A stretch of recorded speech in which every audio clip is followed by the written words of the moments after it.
water, earth, fire. Subscribe!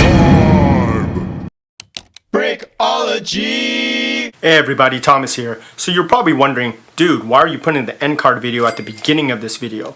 Well, I recently made that video with all these cool little Airbender, minifigures that I picked up, and I got some questions on how I made that video, so I thought it'd be fun to make a little tutorial behind the scenes video of how I made that Endcard. So it's my hope that with this video I can pass on some tips and techniques to help you make your own videos. But before we start, please subscribe to the channel. Your support will allow me to make more videos like this, which will in turn hopefully help you make more stop motion videos as well. So if you're ready, let's get going.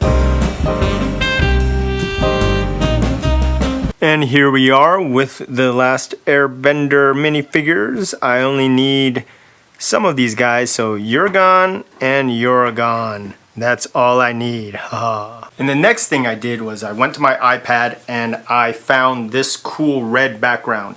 And it kind of looks like the Last Airbender intro background. I don't know what exactly I typed to get this, but it's kind of cool. It's got a little gradient of, the dark red to the red. So I thought, hey, this will totally work.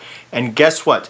This is exactly what I used for the background. So this is the setup that I had done. I just put the iPad, you see here, right behind the minifigure, and I put it a little bit away so that it doesn't reflect too much on the minifigure. I had built this little platform to raise up the minifigure so it's, can stand behind it, because you see, if I don't, look at that, that's just too low. So I built this, put them on there, and I'm ready to shoot. All right, there's the camera adjusted for it. That's pretty much the shot. Next would be the lighting. Now you see I have 3 lights going here, but if we look at the source material, I think I only had this one on. So if you look here, now the lighting's coming off more from the side.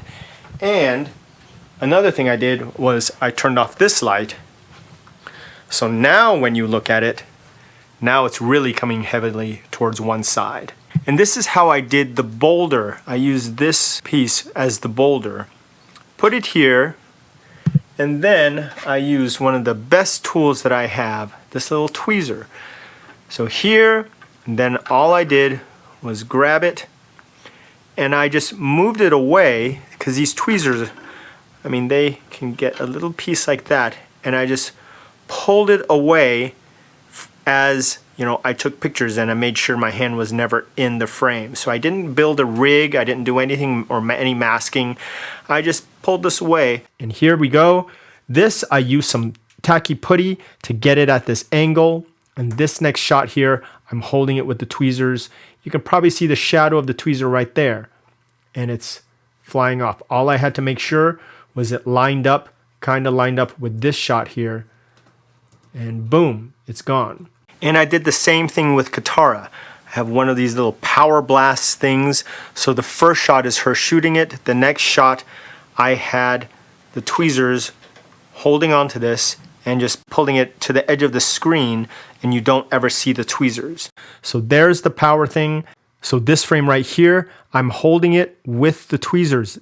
This right there is probably the tweezer. It's funny. Now, one problem I did run into was that this iPad, if you watch in the video, this iPad keeps flickering. I did not realize that.